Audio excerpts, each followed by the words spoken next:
Hey everybody, Tim Albrecht here, and welcome to this week's episode of an Ask a YFP CFP segment of the Your Financial Pharmacist podcast, where we feature questions from you, the YFP community, to be answered by one of YFP Planning's fee-only certified financial planners. Before we jump into today's question, I want to give a shout out to YFP Planning's incredible team that makes this segment possible. YFP Planning offers fee-only comprehensive financial planning that is customized to the pharmacy professional. You can learn more and book a free discovery call by visiting yfpplanning.com. Again, that's yfpplanning.com. This week's question comes from one that was submitted via the website from Celine, who asks, is it worth getting an annuity? What are the pros and cons for someone in our income bracket? I think a lot about inflation in this time period, and I want to know if it's something that can truly last. I also do not 100% understand how annuity works. Do you pay a monthly payment until you retire, or do they take it from your 401k? If you get $100,000 per year until you die, I get that's a set income, but what if the investments on the money you give to a company does really well? Would that set income ever increase? Tim Baker, you and I were talking before we hit record annuities. We've talked about this in passing when we recently did our retirement planning series a month or so ago. We haven't talked about it in depth, something we'll do in 2023. What are your thoughts related to Celine's question? Yeah, we probably need to dedicate a whole episode, if not more, on this topic because we haven't really covered it much. Um, I I would say that when we talk about the different approaches to building a retirement paycheck, we have Florin, we have the bucket-in system, we have systemic. This is, and you can use a hybrid of these, but this is probably most closely associated with Florin. So the idea is that if you look at what the floor method does is like what you're trying to do is you're trying to create a paycheck, Tim, that covers your essentials. So if we're working with a retiree and they have $5,000 a month in essential spending, we might get 3,000 of that from Social Security, which is essentially that's the OG annuity that's out there. That's the one that it's inflation protected. Social Security is one of the most valuable things that a retiree has. But you can also basically buy a commercial annuity where you go out into the marketplace and you say, okay, I need $2,000 more of income that's going to come in for the rest of my life. And these are called life annuities. You can also get term certain, but which is for a specified term. So you would say, I need $2,000 worth of income. So I would go out and buy that. So you would essentially take a lump sum. So you'd peel off, 200,000, 300,000, whatever the amount is. And that depends on the market with the kind of annuity, the riders that you're looking at. And you would purchase that $2,000. So now you have $3,000 a month coming from Social Security. And then you have another $2,000 a month coming from the annuity company.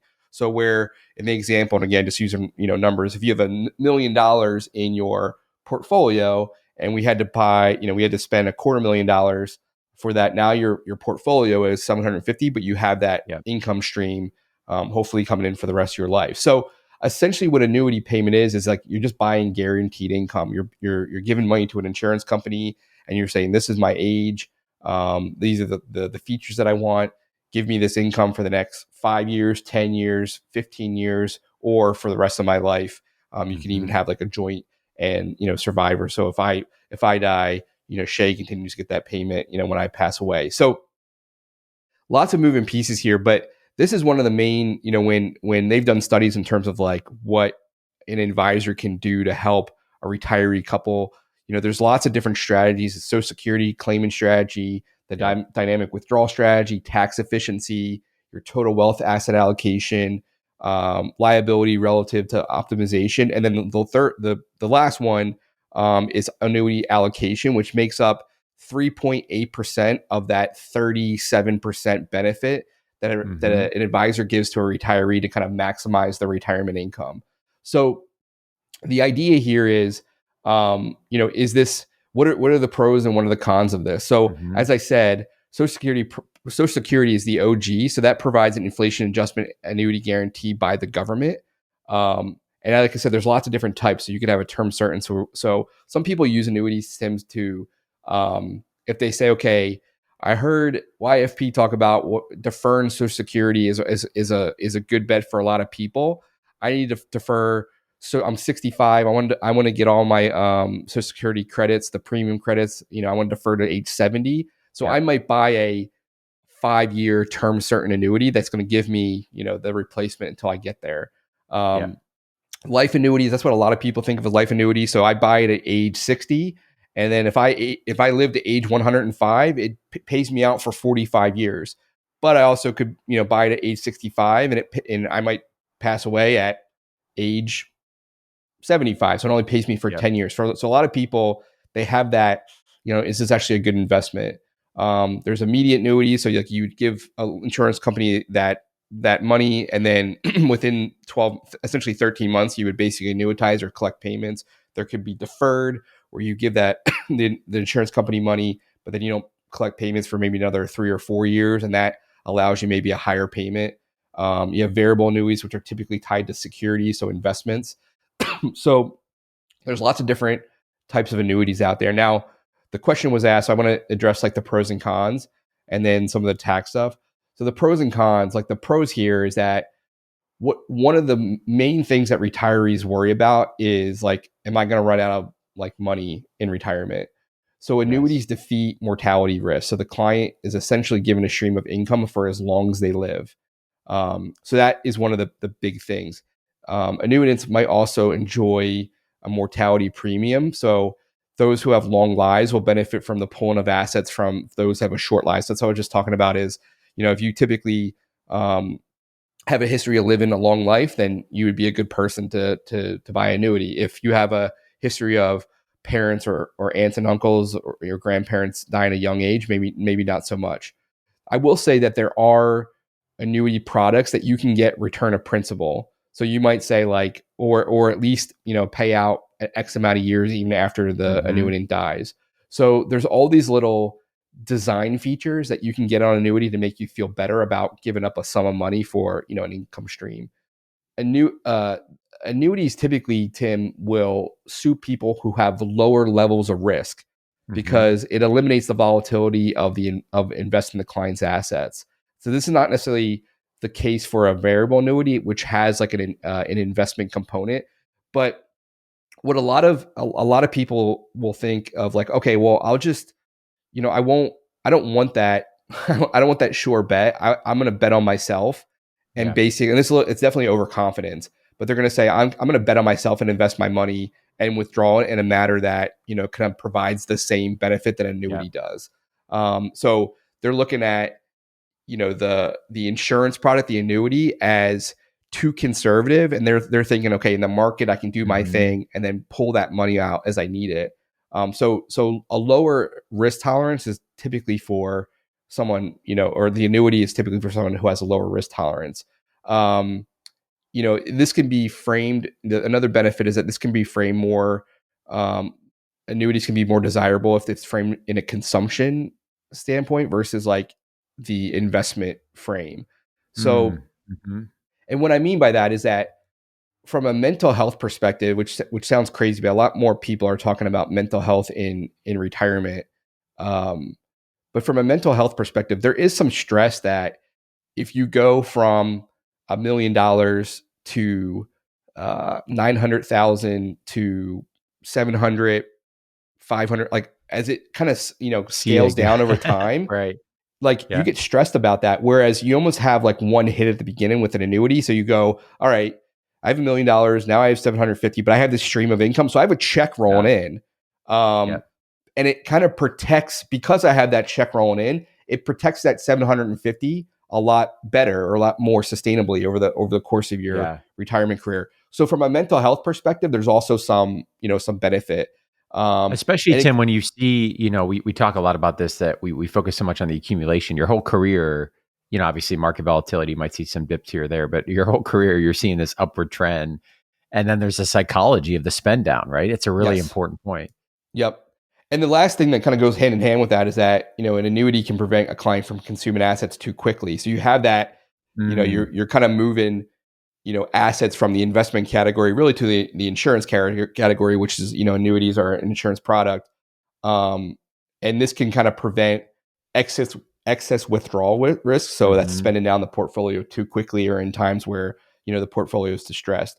So those are some of the pros. Some of the cons I would say is that clients do lose liquidity because they've given up a lot of control and management of that portion of the assets that are annuitized. So it's like, okay, I'm taking 25% of my portfolio and I'm handing that Yeah. over to an insurance company to manage for me and to give me that income stream. So for a lot of people, liquidity is an issue. You lose the opportunity to essentially bequest assets to heirs. So Mm-hmm. again, Mm-hmm. if I had that $1 million and I died 5 years later, versus if I had that $1 million and now it's 750,000 and I die 5 years later, what I can give my heirs is a lot different. If it's definitely a poor investment if the client dies young. Mm-hmm. You give up the investment control, as I mentioned. The annuity could also be redundant, Tim. So a lot of people, if they're doing what they should be doing on the Social Security front, they might not necessarily need an annuity. The Social Security could cover, basically your basic, expenses and what you need Yeah. to kind of keep the lights on. Annuities can be overpriced. They're typically performing better these days because interest rates have gone up. So typically in a low Mm-hmm. interest rate environment, annuities can be tough. Some clients can see annuities as a longevity gamble when they believe Mm-hmm. that they will not live long enough to get their money back that they put in. And it's irrevocable, meaning like once you send that check to the insurance company, there's no take backsies. Although I think there Mm-hmm. is, a lot of them will have things in the contract that you can get out of it or make a decision. There are some things that you can claw back. So a lot of moving pieces. The last thing that I'll address is that the tax perspective. So Mm-hmm. depending on how you purchase the annuity, it's typically with like qualified money. So this could be, from a 401k or from an IRA. So it has those tax advantages. It's essentially taxed the same. So if it's purchased with qualified money, then when that payment gets to you, it's taxed. If it's purchased with essentially after tax, so if you have $1 million in a brokerage account and you peel off that, like it's already been taxed. So you might get taxed on any type of like earnings, but you're not going to be Mm-hmm. taxed on like the basis, twice. So and the same thing you would have if you were to draw the money from an annuity before 59 and a half years old, you have the 10% penalty, the same as Yeah. the other one. So it kind of follows the same rhythm of a 401k or an IRA. The last thing I would say is that a lot of like 401ks you can annuitize. So most people will take, they retire, they have $1 million in their 401k, they'll roll that over and kind of like take the Mm-hmm. lump sum and roll it over. You can, a lot of retirement plans do have um, an annuity payout option. So instead of you getting that $1 million, you would essentially annuitize it, and based on your age and market, what's going on in the market, they would say, all right, we're going to give you $800 a month for the rest of your life. And essentially, Yeah. what the retirement plan does, they go out into the market and purchase it for you. Mm-hmm. Mm-hmm. So they're basically kind of being the person that kind of gets the annuity in place. So yeah, so lots to go. I mean, that's kind of the high level stuff. Most people, if you're, this is annuities are typically for, people that are approaching that retirement phase. Mm-hmm. So if you are in the accumulation phase, as you and I are, Tim, and you're trying to, amass assets, this is really not for you. It's typically for people that are, approaching retirement, or are looking at strategies to maybe bridge to get to Social Security, or Mm-hmm. they want, at the end of the day, come hell or high water, I want this from my Social Security paycheck, and this from in a commercial annuity that's going to give me X amount of dollars per month, Yeah. regardless of what happens in the market. And that's typically what you're looking at for an annuity purchase. Tim, great stuff. And we're going to jump into this in more depth. Obviously, a lot more we can unpack. We'll do that in an episode or two in 2023. And if folks didn't catch the retirement planning 4-part series that Tim and I did back in September, that was episodes 272 to 275. We'll link to that in the show notes. This fits so well into that discussion. Specifically, one episode, Tim, we talked about building a retirement paycheck, and that idea of, obviously we're spending most of our career in accumulation. And at some point, we've got to replace our paycheck with our retirement income, whether that's a combination of Social Security, annuities, employer sponsored plans, IRAs, brokerage accounts, et cetera. How do we do that? And this, again, you mentioned the tax piece is yet another great example, one we talk about often, where if I'm looking at purchasing an annuity, I want my financial planner and I want my tax professional in the room with me to kind of help Yeah. navigate the strategy of this. Because I think one of the things that you highlighted so well is options can be a good thing and options can be a challenging thing, right? And here, as you were talking about all the different types and terms and different options that we have on annuities, that can be good if we're planning well and we know exactly what we're trying to do and how this is going to fit in as a piece of the broader puzzle. But if we don't, it can become overwhelming and we may end up with a product that's not necessarily, a great fit. So again, I think this is another good example where I want, a couple of people in my corner helping me out as we're looking at how does this fit in with the broader financial plan. Yeah, it's a big decision, right? Like we talked about, Yeah. it's kind of irreversible. So if you part ways with the that sum of money, it's difficult to unwind that. Yeah. So I think having someone in your corner that knows what they're talking about and knows your goals, and your balance sheet and your tax situation, I think Mm-hmm. is huge. So and I think that's why I think sometimes people, even though it's the best thing for them, and I think would give them a lot of peace of mind, they shy away from it because of the Yeah. enormity of the decision. Yep. Yeah. Tim, I've been keeping a running list of T-shirt ideas for Tim Baker sayings. You added a new one today. So Social Security is the OG annuity. So we're gonna bring that one Yeah, back. that's off the top. I think it's the first time I've used that. So That's good. It's coming back. It's yeah, coming back. yeah, I like it. I like it. Great stuff. And Celine, thanks so much again for taking time to submit a question to be featured on the show. As a small thank you, we're going to be sending you a super comfy YFP t-shirt. For those listening, you can submit your question. We'd love to feature it on an upcoming episode. Few ways you can do that. You can go to yourfinancialpharmacist.com. From there, you'll see a button at the top right where you can ask and submit your question. You can also send us an email, info@yourfinancialpharmacist.com, or you can record your question by visiting yourfinancialpharmacist.com/ask YFP. As we wrap up this week's episode of an Ask a YFP CFP segment, an important reminder that the content in this podcast is provided for informational purposes only, is not intended to provide and should not be relied on for investment or any other advice. For more information on that, you can visit yourfinancialpharmacist.com/disclaimer. Thanks so much for listening and have a great rest of your week.